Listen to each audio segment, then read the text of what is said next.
What's up, you team of bad savages? Today I'm gonna react to a video called Germany Could Not Win World War II. So let's straight away jump in. I've finished fine-tuning my what-if machine. It can answer any what-if question accurate to within 1/10 of a plausibility unit. Who wants the machine to show them an alternate reality? Oh, I want to know if Germany wins if Hitler stops making decisions. That's, by the way, a really interesting question. This is very interesting question because some of the decisions, including like the attack of Stalingrad, was like, in my opinion, I might be wrong, was dumb, you know, but thank God it was dumb. Who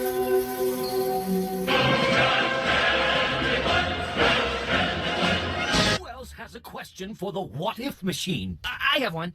Do they win if they mass-produce the mouse tank? I doubt. Make that machine show me what would happen if they took Moscow.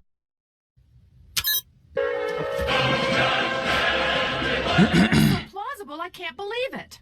So it looks like there's no chance, by opinion of this author, that Germany would win, like in any situation, in any scenario, they would lose anyways. Well, that's an interesting point of view. Let's jump in. Love rooting for the underdog. These stories strike a chord with us at a very basic level, and you can tell this by how popular these stories are in media. This also translates to real-world stories, although real life does not have a plot that always turns in the underdog's favor. So there's this kind of romanticism connected to fighting for a lost cause that a lot of people assign to a lot of real-world groups. One of these you see talked about a lot is the German army in World War II, that if only dumb Hitler hadn't been in charge, or if different choices were made, that the war would have turned out different. And a lot of these arguments seem to hold water on the surface, but upon reflection, mostly miss the point or do not make a significant enough change to sway anything. These are my favorite how Germany could have won scenarios, and how they're wrong.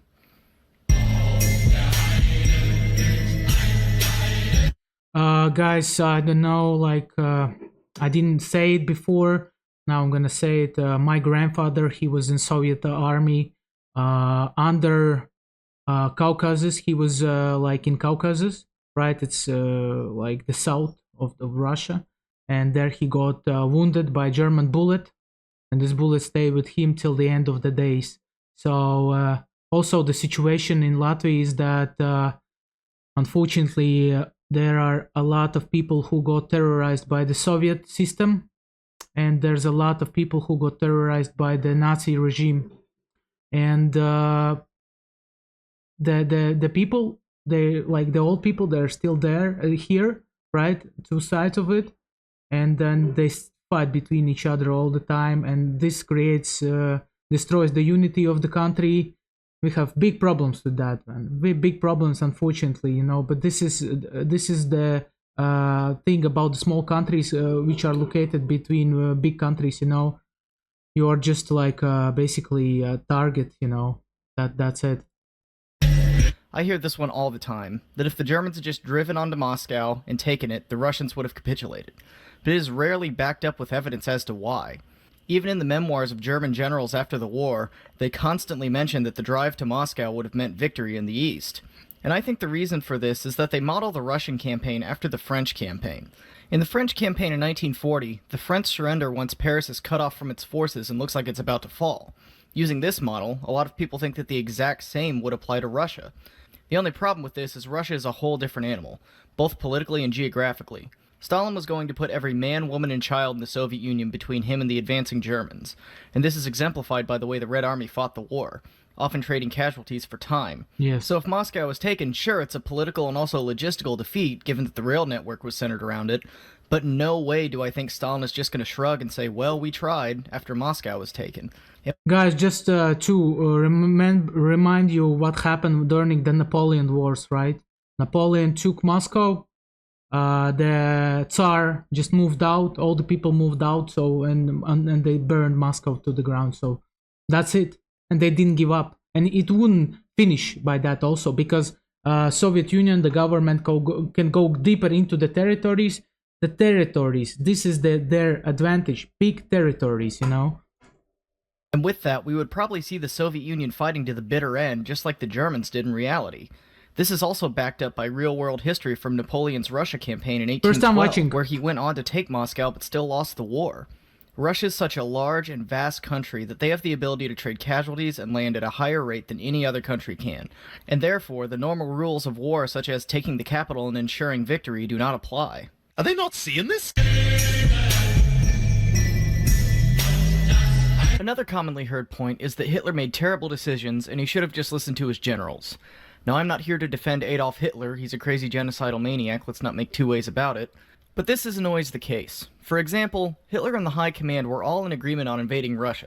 They all very much wanted to, in their eyes, destroy communism and save Germany, as Hitler laid out in his book. But once this effort was undertaken, Hitler and his generals began to disagree at times on what moves needed to be made. And once the war is over, many generals in their memoirs begin to claim that Hitler made all the bad decisions, and that if he had just listened to them, the war would have been won. And one example of this I already hinted at in the former point. Hitler's generals were convinced that taking Moscow would end the war for many erroneous reasons I listed previously. For Hitler, Moscow was a general direction in which to head, but was not the final objective. For him, the resources in the Ukraine and the oil fields beyond were a much more important target. And given Germany's oil shortages, this is a good example of where Hitler was right and his generals were wrong. And actually, a lot of Hitler's so-called mistakes start to make a whole lot more sense once you put it into the context of Germany's fuel shortages. And if you want more information on this, Tick did an excellent video on Germany's oil problem that you should really check out. Another example of this sentiment being wrong is Operation Citadel in 1943. Hitler's generals convinced him that an attack on the Kursk Bulge would cripple the Red Army and renew Germany's initiative in the war. Hitler saw this plan as very flawed, though, famously saying, "Every time I think about Operation Citadel, my stomach turns over." And seeing how poorly this turned out for the Germans, his premonition was eerily correct. Now, if this was the caricature of Hitler always overriding his generals that is commonly seen, Citadel would have been called off before it was launched. Now, these are just two quick examples, and yes, there are times, especially later in the war, where Hitler overrules his generals with poor decisions. The Battle of the Bulge comes to mind. But early in the war, when these decisions really count, Hitler is many times making the right decisions when overruling his generals, or going along with them in agreement of a common goal. So, Hitler should have just listened to his generals and he would have won the war, is a moot point. Because many times he did, and his generals were wrong, and many times he didn't, and he turned out to be right. It's all Adolf Hitler, Adolf Hitler, Adolf Hitler. This is actually a point I used to subscribe to. A very honest critique of the German war economy is that it was not on the right footing. And people make this argument usually saying things like, Germany should have just made more Panzer IVs instead of pouring resources into the Tiger. Or, Germany should have built the Luftwaffe back up so they could regain air superiority. And I will give you that the German war economy in many places was an absolute nightmare. John Parshall does an excellent lecture on tank production in World War II and really highlights how backwards the German production process was for armored vehicle manufacturing, and mentions how that knowledge can be applied to other types of war manufacturing. And although once Speer takes over, production is streamlined to a degree, and munitions and weapons production goes up year by year, it's not near where it needs to be to fight this attritional war. So obviously, the solution is to just streamline production, sort of how you see in the American model, and this would have given Germany a better chance in the war. Although this is a good criticism, it misses the core issue. The biggest thing Germany was running low on from 1942 onward is, as I mentioned before, oil. And larger numbers of tanks and planes wouldn't be any good if there was no fuel to run them. Also, Germany was having manpower shortages as early as 1942 or 43, and along with fuel to run these machines, you need people to crew them. These are just two issues that cannot be remedied by streamlining production. At a certain point, Germany is just going to be out of oil and out of men, and no amount of additional tanks or planes would operationally be possible. What's the matter? Yeah, exactly. I mean, without the oil, how can you fight the wars? You know, you need to fuel those tanks that you are building. So, I mean, from this point of view, Hitler's plan of taking the Caucasian oil fields makes sense, isn't it, right? So, yeah. Run out of gas? Kinda embarrassing. This is another point that deceptively seems to make a lot of sense, as Germany was crushed by a two-front war. It stands to reason that if Japan and Germany through their alliance had coordinated an attack on Russia, they would have won. And that may honestly be true.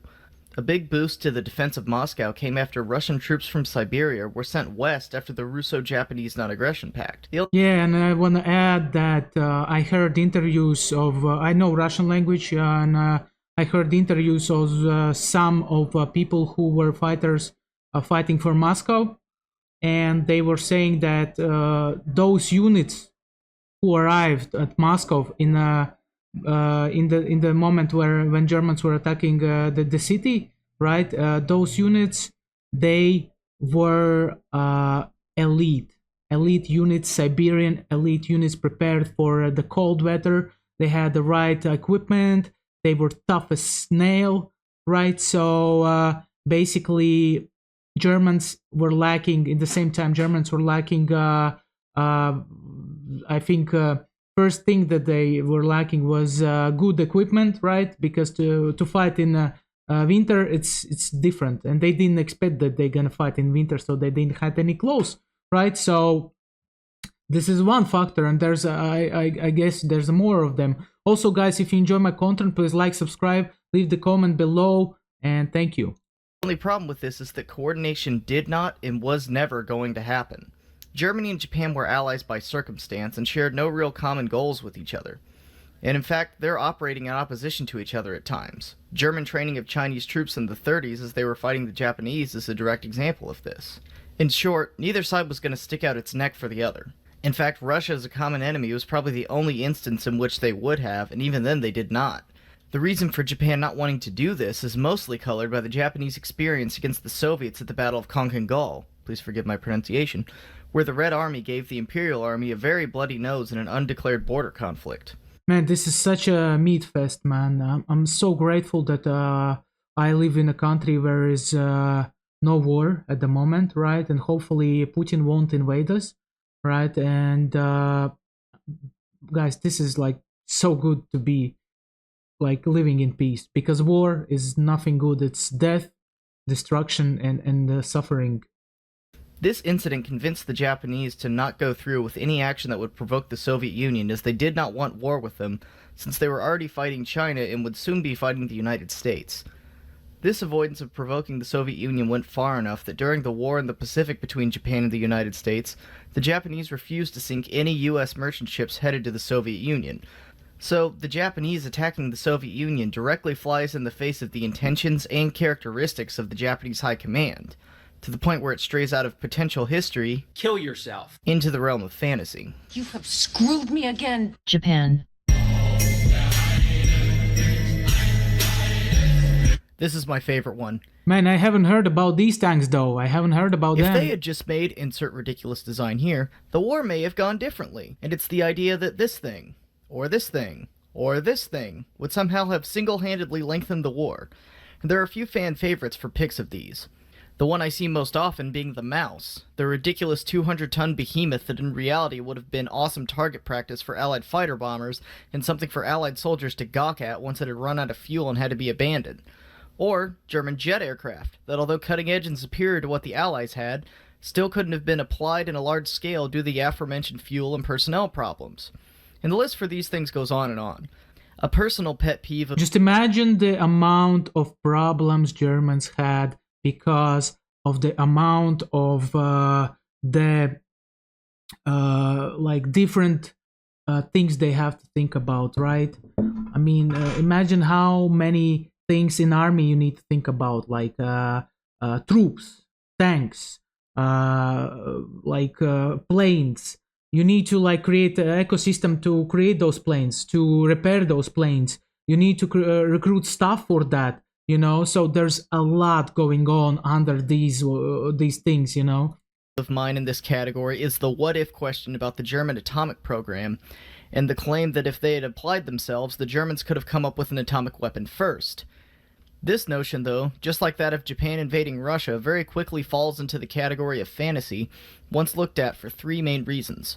One, many of Germany's top scientists were expelled in the 30s for being Jewish, automatically limiting German atomic capabilities. And actually many of these scientists went on to work in the American nuclear program. So to make this win scenario work, you automatically have to make the Nazis tolerant of Jews, which is not going to happen. Two, the German atomic program is all but cancelled by 1942. As Speer put it, we got the view that the development was very much at the beginning. The physicists themselves didn't want to put much into it. Which works into my third point, that Hitler saw atomic science as Jewish science and pointed the focus of German development towards conventional weapons. So we're not even talking about an atomic race between the US and Germany, as it was barely being pursued by the Germans. And to give a what-if scenario about it would fly directly in the face of what Hitler stood for. And this gets into the bigger problem with this question, that even if Germany does produce these wonder weapons and extends the war, it's only going to extend it long enough to be the first country to get nuked, due to the Germany First policy of the Allies. Are you making a jet plane? Or a remote control that can turn you into super soldier? It's thank God that Germany didn't get any nuclear weapons. Thank God. Because otherwise these maniacs would destroy everything. I mean, they wouldn't be scared to drop a bomb on you know, like any city they want, basically, you know, if they consider it. Why not, you know? Destruction. This is the main thing for them. Or is it just another dumb tank? Now these are just a handful of points that people bring up when talking about how Germany could have won, but there are many more that I didn't go into that are equally baseless, such as the Germans should have and could have invaded England, even though the Kriegsmarine would not be able to support a large amphibious attack, and the much larger Royal Navy would have probably sunk the invading force before it even reached the shores. Or that Barbarossa should have taken place earlier, even though it wasn't really the winter or the rainy season that stopped the Germans, it was a lack of supplies that needed to be brought up. For more info on that, check out this lecture by David Stahill. You'll see people bringing up scenario after scenario that bends reality and character motivations very widely to craft a scenario that Germany could win. But here's my point. Germany would not have won World War II no matter what way you slice it. The fact of the matter is, this is a country that is too small and too short on resources to take on the three largest world powers at once. That's especially true. Given the erroneous actions and motivations they have. Basically, the Germans dealt themselves a bad hand and played it poorly. And the only way that's going to change is if you bend time and space to their liking with the benefit of 20/20 hindsight. All things that are not going to happen in reality.